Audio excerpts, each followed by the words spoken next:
Olá, meu nome é Jusilane, sou professora de História no Instituto Federal do Maranhão. Estou aqui para, juntamente com outros profissionais, alunos do nosso campus e ex-aluno, apresentarmos um vídeo sobre o racismo entre feridas, lutas e superação. Venha conosco, assista a essa produção que foi feita pensando em combater essa prática que tanto tem se estendido dentro da nossa sociedade. Assista, curta, compartilhe, deixe seu comentário. Vamos espalhar as boas práticas de combate ao racismo.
Olá, eu me chamo Ébano Carvalho, sou bacabalense, sou filho dos professores Genilson Carvalho e Maria Elma e também sou policial militar da Polícia Militar do Maranhão desde 2014, trabalho em Bacabal e estou aqui para falar com vocês sobre o seguinte tema: o policial militar e o racismo.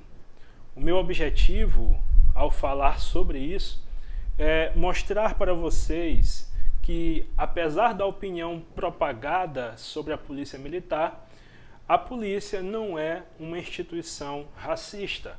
A polícia militar não é uma instituição racista.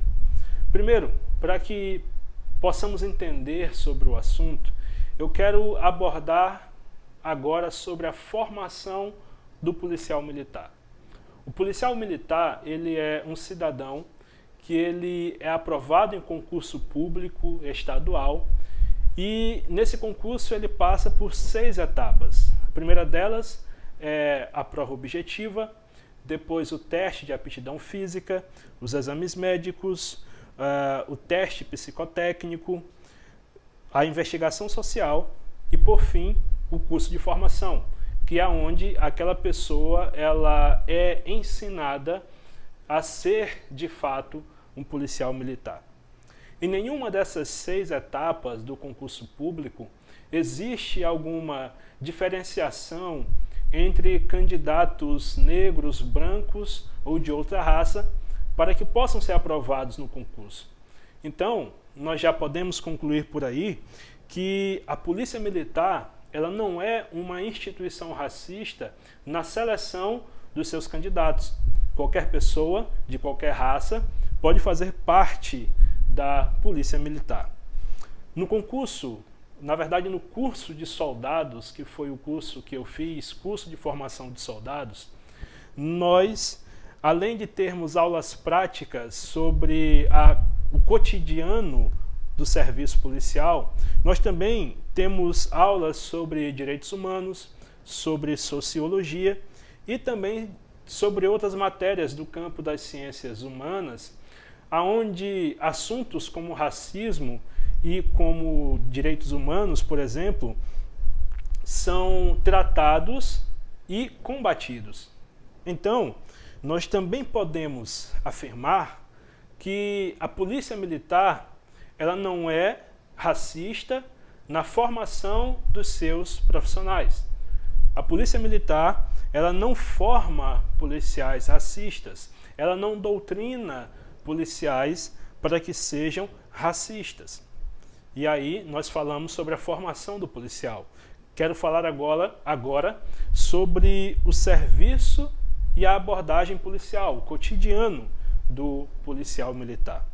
Bom, a função do policial militar é manter a ordem pública e a segurança pública, fazendo o trabalho de policiamento preventivo, ou seja, com a intenção de evitar que crimes aconteçam. E, quando necessário, a polícia militar também faz o trabalho combativo. Ela combate atos criminosos ou pessoas criminosas.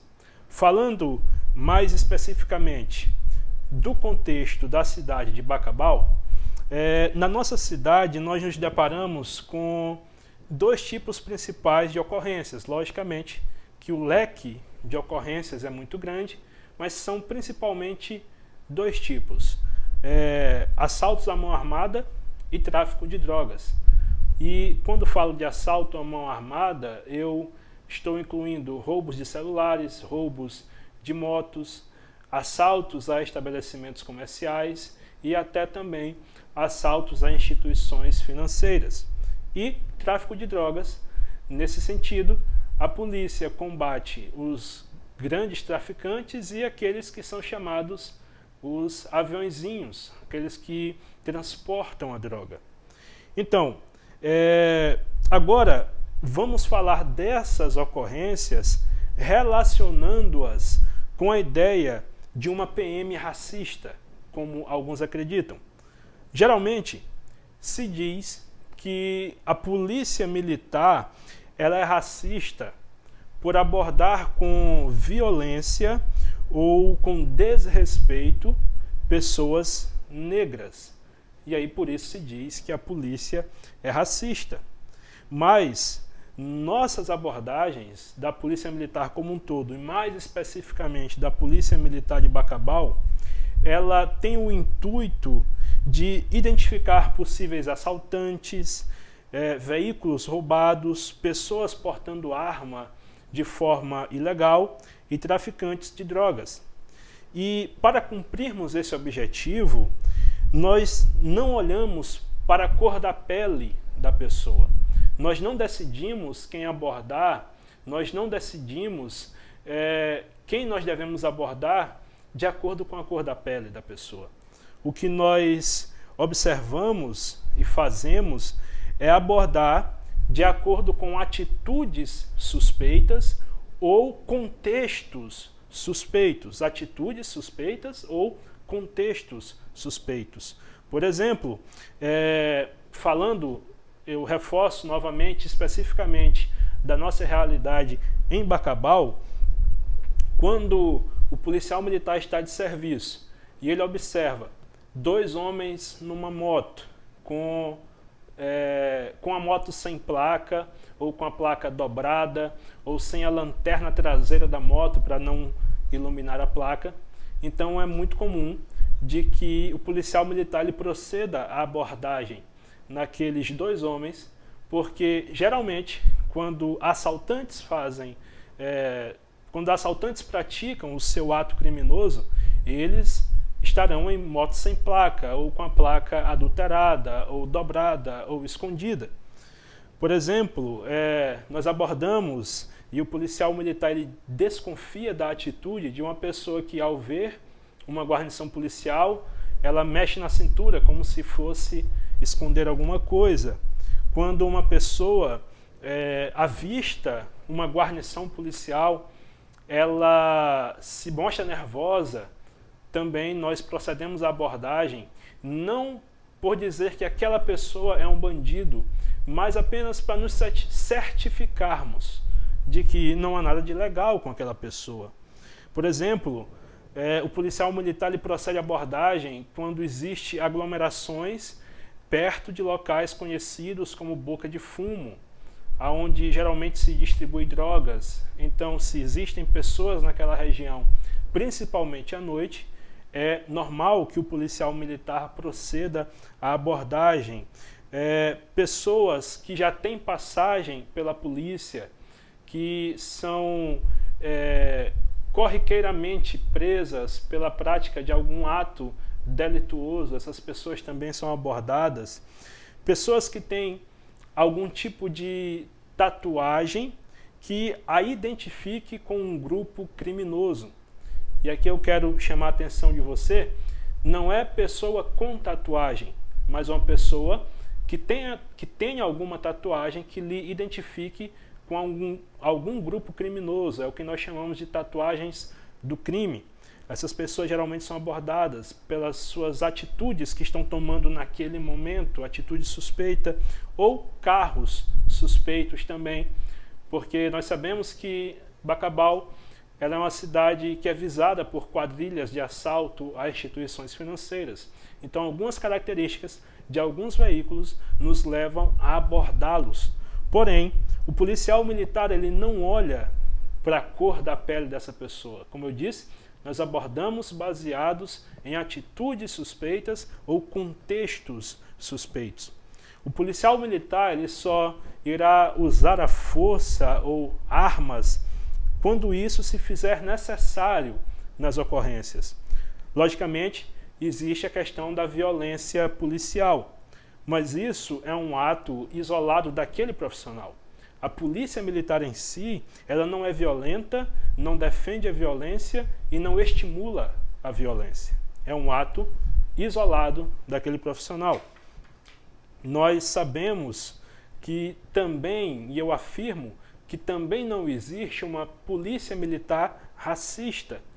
O que existe são algumas pessoas racistas que fazem parte da instituição, mas pessoas racistas elas se encontram não somente na polícia militar, mas em todos os lugares. Então a polícia não é racista, pessoas são racistas. E quero concluir dizendo que você não permita que atitudes isoladas de alguns profissionais da polícia militar façam você perder a confiança e o respeito pela instituição. Não é porque um ou outro policial foi truculento ou um ou outro policial agiu de forma racista ou preconceituosa que você deve desacreditar da sua polícia. Policiais militares arriscam a vida para proteger a vida de pessoas que muitas vezes ele nem conhece. Então, eu lhe peço, confie na sua polícia, acredite na sua polícia, ajude a sua polícia. Um forte abraço a todos. Boa tarde, eu sou a Ana Raíssa, sempre estudei em escola pública, só fui entender um pouco com relação à história do meu povo, do povo negro, quando eu fui estudar no IFMA Campus Bacabal, no qual eu ingressei através das cotas. Mas já vindo da minha antiga escola, estudei numa escola do estado, na época ela era do estado, agora ela é do município, e desde já lá nós tínhamos, eu olhava a situação de como que era o ensino e eu via as fragilidades, aquilo que deixava a desejar com relação ao ensino. E eu também analisava que a maior parte dos alunos que lá estavam eram alunos da cor negra, da cor parda, e via também as dificuldades de cada um, na qual também eu fazia parte. Tinha as minhas dificuldades, tínhamos professores que se importavam com aquilo que nós iríamos ser na frente, logo mais adulto, e tinha aqueles que não se importavam muito. Então, partiu de mim a iniciativa de buscar algo melhor para a minha vida. E foi então, no 9º ano, que os meus pais, por já adultos, terminarem o seu ensino médio no IFMA Campus Bacabal, o desejo deles para mim era que eu seguisse o mesmo caminho, que eu cursasse o meu ensino médio no IFMA Campus Bacabal, tendo também a oportunidade de fazer de forma integrada o curso técnico em administração e possibilitando uma formação a mais. E aí eles me fizeram uma proposta. Eles sempre colocaram em mim o desejo de poder buscar uma educação melhor, né? Já que pelas condições que nós tínhamos na época, eu não poderia estudar numa escola particular e ter talvez um ensino melhor, porque para nós aqui o ensino da escola particular sempre supera o ensino tanto do estado quanto do município, apesar de termos algumas escolas que têm um bom desenvolvimento. Então, para mim, a melhor escola que tínhamos era o Instituto Federal, na qual os meus pais já haviam feito um pouco a experiência de como que era o ensino, a pesquisa, a extensão, e também desejavam isso para mim. Então, eu me esforcei, me dediquei para tentar, né, ingressar e ter um ensino melhor. E aí foi então que eu fiz o seletivo, entrei no campus por meio das cotas para negros, pardos, indígenas, e com salário até 1,5 por pessoa. E aí foi lá que eu conheci um pouco mais da história do meu povo, da história do Brasil, da nossa história. E aí eu fui entender, né, fui conhecer um pouco mais da lei de cotas, porque quando eu entrei, eu não tinha o conhecimento do que era, de como funcionava. E no campus, eu tive a oportunidade de conhecer. E foi lá então que eu vi o que era a lei. Eu vi quais eram os nossos direitos que nós tínhamos adquirido ao longo de muito tempo. Vi por que nós tínhamos uma realidade assim, de tantas desigualdades, onde o negro é visto como uma pessoa ruim, onde o negro não tem as mesmas oportunidades de uma pessoa, podemos dizer, branca. Onde o povo negro ele é desvalorizado, desprezado, onde por causa de um só nós somos julgados por inteiro.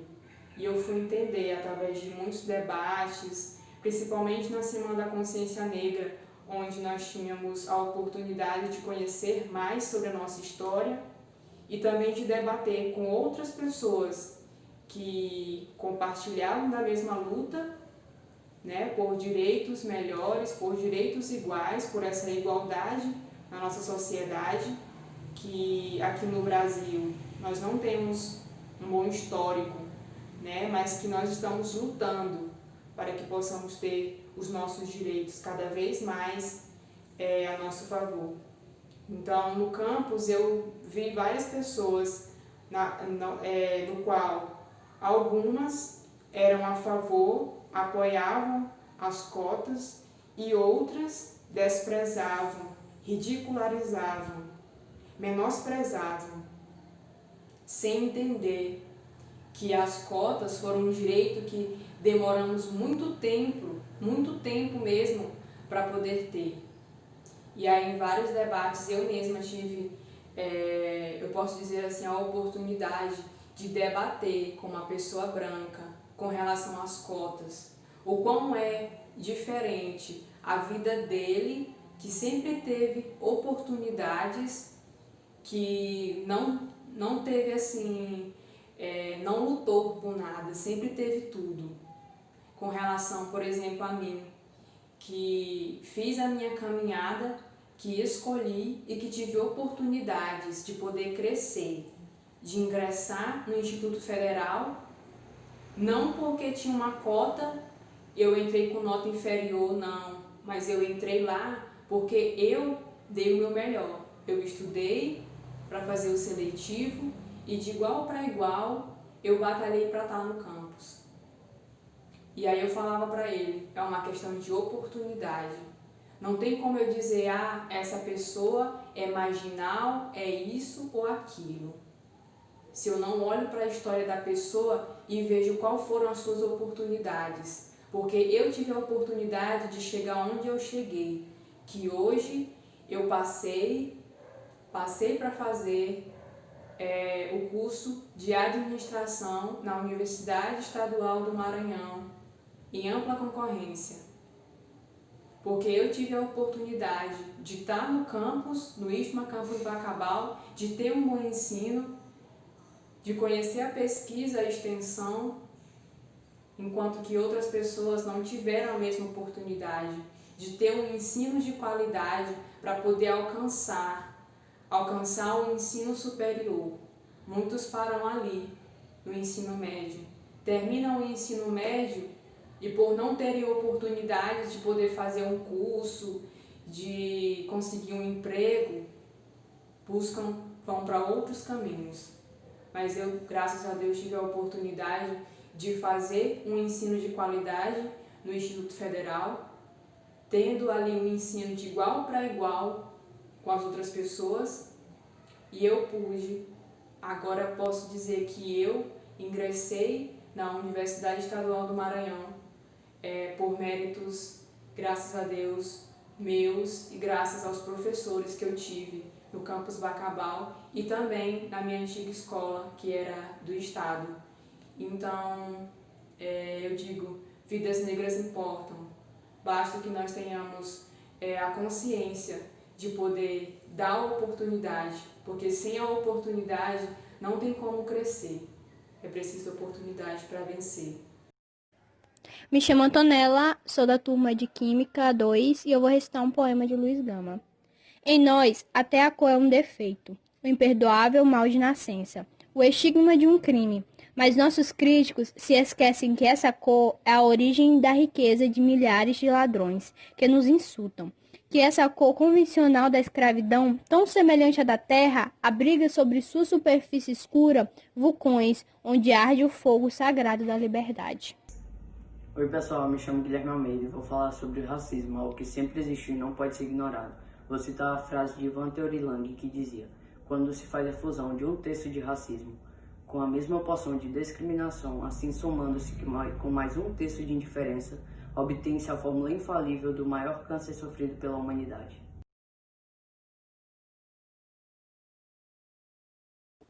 Desde cedo, a mãe da gente fala: filho, por você ser preto, você precisa ser 2 vezes melhor. 2 vezes melhor como? Se você está pelo menos 100 vezes atrasado pela história, pela escravidão. Aí vem você e fala: para, isso é vitimismo. Falou a pessoa com um tom de pele branco, que com 500 anos de Brasil, nunca sofreu com racismo. Ser preto não é ser piada, pô. Preto não é estar atrás de viatura. Esse não é o Brasil, o paraíso das 3 raças? Mentira. Pergunta pra quem tem a pele escura. Mas sabe o que eu acho engraçado? Vocês só gostam da gente atrás da tela de um celular. E mesmo assim, conseguem ser forçados. Mas calma, foi só um desabafo. E enquanto vocês ficam aí criticando a minha cor, minha raça, eu sigo do lado dos bons, que assim como eu, amam futebol e adoram um pagodinho na praça. Racismo, entre feridas, lutas e superação. Como enfrentar os dilemas e emoções que por vezes são suscitadas por conta do problema do racismo? Olha, esse é uma questão que envolve 2 aspectos fundamentais, né? Dizendo a grosso modo. É um problema externo, histórico, sociocultural, mas também é uma questão interna, a maneira como isso me afeta, como repercute dentro de mim. Como nós podemos começar a lidar com essas questões? Nós podemos começar dentro de nós mesmos. Afinal, nós não temos controle sobre como as outras pessoas vão pensar e agir. se elas vão continuar agindo de maneira racista ou não. Mas eu posso dar passos muito importantes, verificando de que modo eu posso fortalecer a mim mesmo.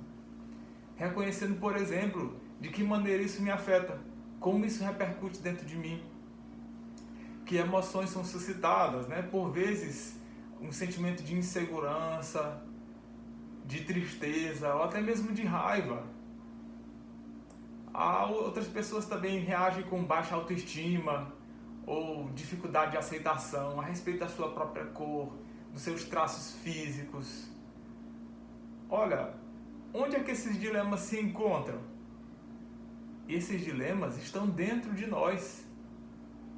E é importante que nós saibamos lidar de maneira adequada com cada um deles.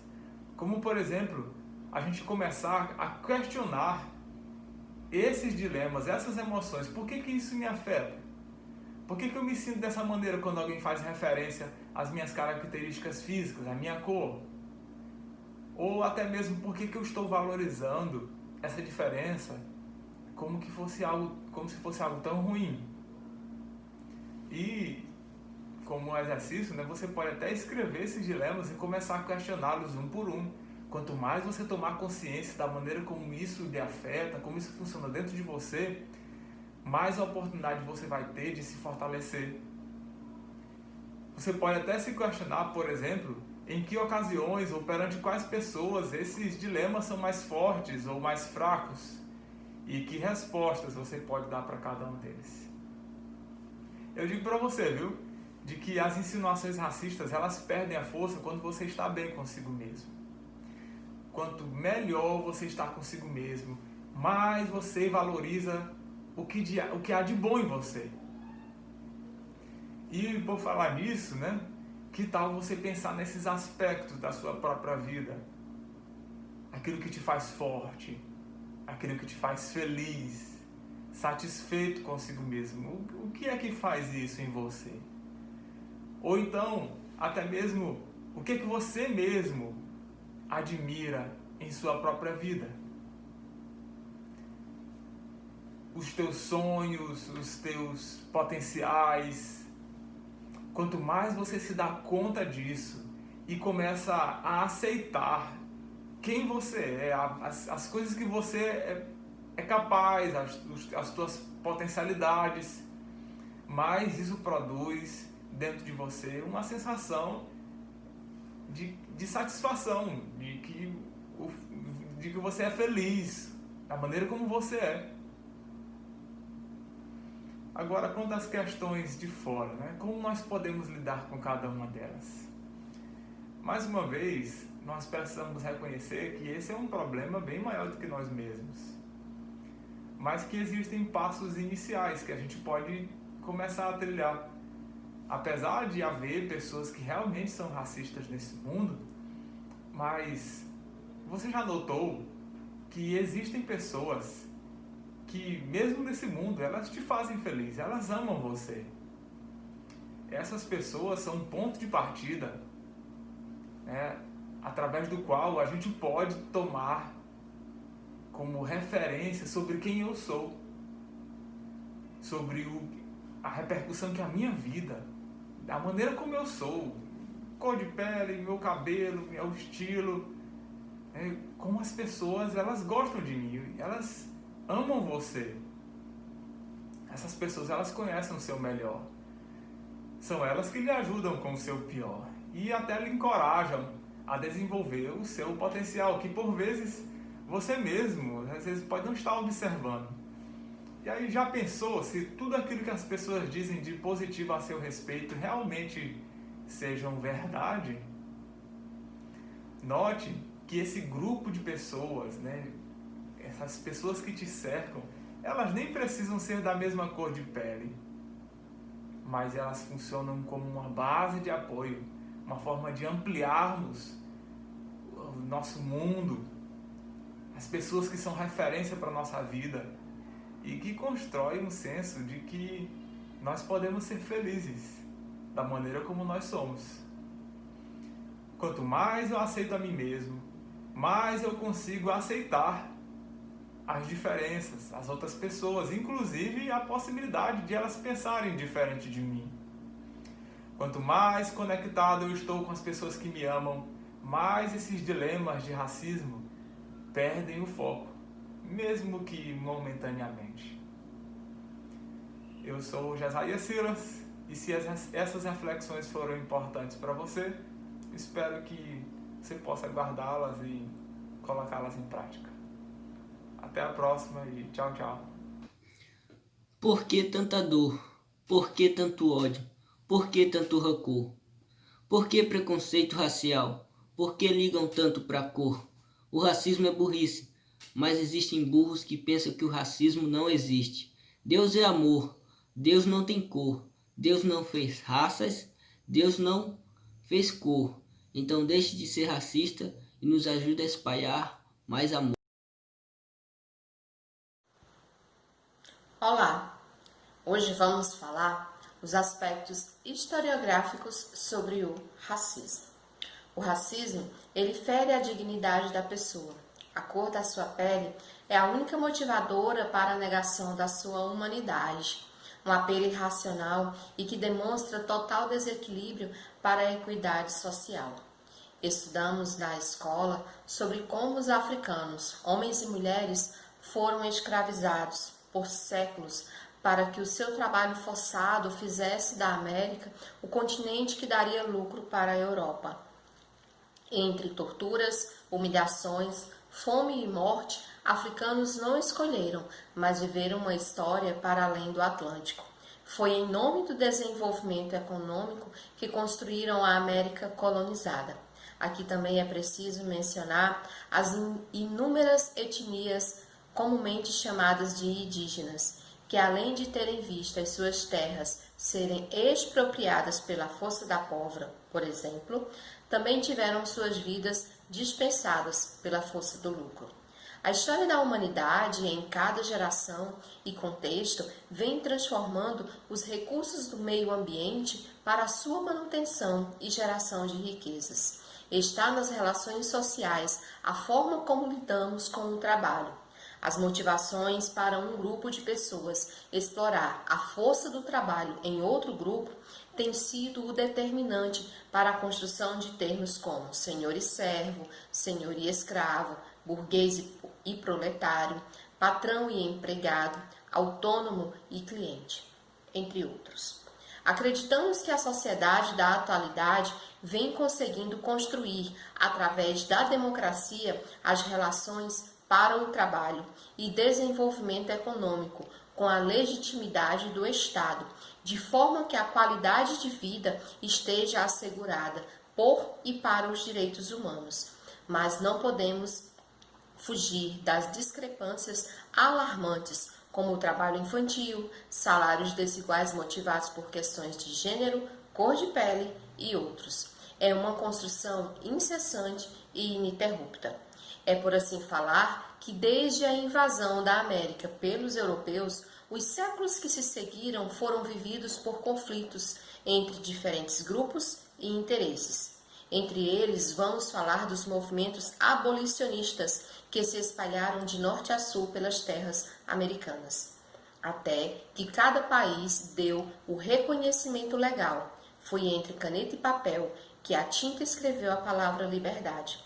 As leis vigentes tiraram da vida dos descendentes de africanos a senzala, o pelourinho e o chicote. Mas a mesma lei não foi no passado e não tem sido no presente a força suficiente para eliminar o racismo. A libertação da escravidão não significou o fim do racismo, mas a sua manutenção tem atravessado séculos com agressões emocionais, físicas e desigualdades alarmantes. É incoerente dizer que não há racismo no Brasil atual. Há, e esse inimigo social é de longa data, e ele maltrata. As suas vítimas são as únicas pessoas que conseguem medir a sua dimensão. As feridas do racismo estão em toda e qualquer atitude de desrespeito à pessoa negra. Segundo a campanha Vidas Negras, promovida pela Organização das Nações Unidas, ONU, campanha lançada em 2017, morre um jovem negro no Brasil a cada 23 minutos. Esse número faz parte do Mapa da Violência, material construído pela Faculdade Latino-Americana de Ciências Sociais, Flaxo. A violência contra a pessoa negra é crescente e de tal forma que a sua dimensão envolve as áreas essenciais de reprodução das condições de vida da população brasileira. Segundo estudos, desigualdades sociais por cor ou raça no Brasil, feito pelo IBGE, publicada em 2019, seguindo o padrão da Pesquisa Nacional por Amostra de Domicílios Contínua, PNAD contínua, os indicadores apontam que a taxa de homicídio por 100 mil jovens entre 15 a 29 anos de idade no ano de 2017 foi de 34% para pessoas brancas, enquanto que para pessoas pretas ou pardas foi de 98,5%. Na educação, a taxa de analfabetismo para pessoas de 15 anos ou mais de idade em 2018 ficou com um total de 3,9% para pessoas brancas e 9,1% para pessoas preta ou parda. Já no mercado de trabalho, considerando os cargos gerenciais em 2018, 68,6% foram ocupados por pessoas brancas, enquanto que 29,9% foram ocupados por pessoas pretas ou pardas. No mercado de trabalho, há ainda a taxa composta de subutilização em 2018. Só para ficar melhor de compreender, essa taxa é a soma da quantidade de pessoas desocupadas, subocupadas por hora insuficiente e a força de trabalho potencial. Pois bem, 18,8% totalizou pessoas brancas, enquanto que 29% veio para pessoas pretas ou pardas. Em se falando de representação política em 2018, para deputados federais eleitos, 24,4% eram pessoas preta ou parda, enquanto que 75,6% eram pessoas brancas e outras. São dados disponibilizados ao público na biblioteca digital do IBGE. Esses números representam vidas em um pequeno espaço de tempo entre os anos de 2017 e 2018. Eles são uma microfotografia do descompasso social que vive a população brasileira. Os afro-brasileiros atravessam momentos diferentes na sua história. Em se falando de pós-abolição, a sociedade e o Estado só têm atendido aos seus direitos mediante insistentes manifestações e das mais variadas. Se há alguma positividade nessa parte da história nacional, é o crescente envolvimento das pessoas de diferentes cores de pele, espaços, profissões, segmentos e as formas como as manifestações ocorrem para o fim do racismo. As instituições públicas, privadas, associações, cooperativas, torcidas organizadas, ONGs, igrejas, redes sociais e outras atuam como agentes formadores e influenciadores de ideias e comportamentos. Aqui é preciso rever para as pessoas negras e morenas os lugares negados e aceitos, as formas de acesso e permanência, oportunidades de desenvolvimento, os valores construídos e os desconstruídos, e as intervenções mediadas com o discurso escravocrata que ainda é vigente nesse país. A luta pelo fim do racismo também é sentida nas instituições de ensino, entre a educação básica e superior, mas esse tema não pode ficar fadado às datas comemorativas ou eventos pontuais. A Lei nº 10.639, de 2003, legitimou a inclusão da história e cultura afro-brasileira e africana nos currículos escolares. Mas ao longo de 17 anos, o que mais se percebe é a acomodação para que na área de humanas, as disciplinas de história, filosofia, sociologia, artes e literatura tragam para o seu currículo esses conhecimentos. As demais áreas do conhecimento precisam repensar a sua construção curricular e parar de negar que não há história e cultura afro-brasileira e africana que possam, por exemplo, contextualizar sua aplicabilidade didática. Quando se fala de história e cultura, está falando de todas as áreas que o ser humano se relaciona consigo, com a sociedade e com o meio ambiente. Foi preciso uma lei para que os afro-brasileiros tivessem o ensino sobre sua história e cultura garantida no currículo escolar. Mas a aplicabilidade efetiva está longe de seu real sentido. É preciso que a discussão fundamentada ocorra com todos os sujeitos envolvidos no processo da educação. Não podemos ainda dizer que só o professor ensina. Se necessário, que ocorra a modificação propositiva nos recursos didáticos, conteúdos, metodologias, comportamentos, relações e ações, para que as práticas racistas caiam no esquecimento.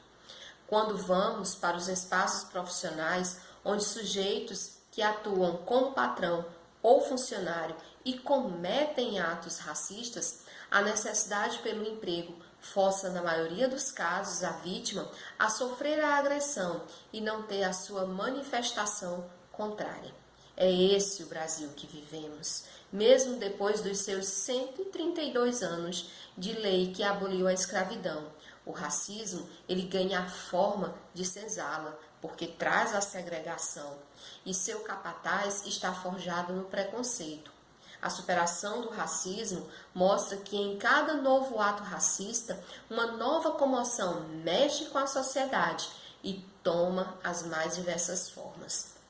O que mais tem ganhado espaço nas mídias é a morte de George Floyd, cidadão negro sufocado por um policial branco em Minneapolis, Estados Unidos. Os protestos caminharam pela cidade, se espalharam pelo país, desceram o continente e atravessaram o Atlântico.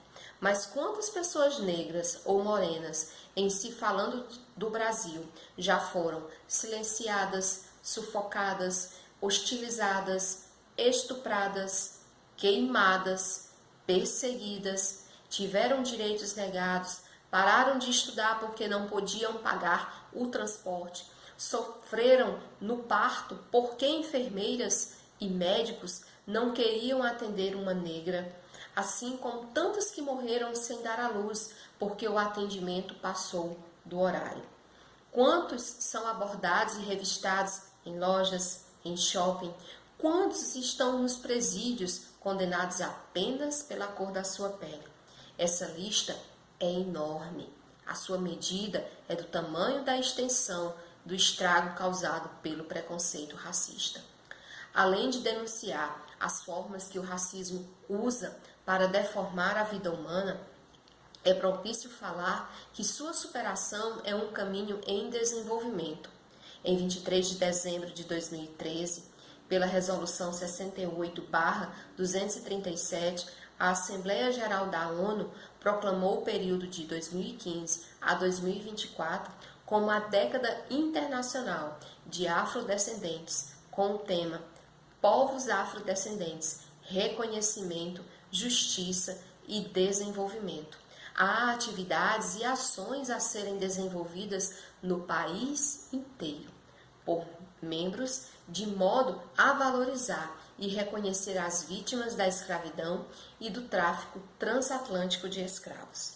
O caminho traçado é a eliminação de toda e qualquer forma de racismo, a promoção do respeito, a proteção e o cumprimento de todos os direitos humanos e as liberdades fundamentais desse contingente populacional. Você pode ser uma pessoa que desconstrói o racismo. Quando ouvir brincadeiras racistas, não ria, não compartilhe, mas ajude a vítima, até porque ações desse tipo não são brincadeiras. As pessoas afro-brasileiras que ainda têm vergonha da sua cor e da sua história, lembrem que a negação do valor da sua história e cultura ocorreu em uma época devido à mentalidade escravocrata e atualmente ainda ocorre por pessoas alimentadas pelo preconceito. Você pode e deve ter prazer na sua cor e orgulho pela memória que africanos deixaram para o Brasil em que vivemos. O único erro é o preconceito. Meu muito obrigado pela sua atenção nesse momento tão importante de perceber através da história os passos que o racismo vem caminhando. Obrigada.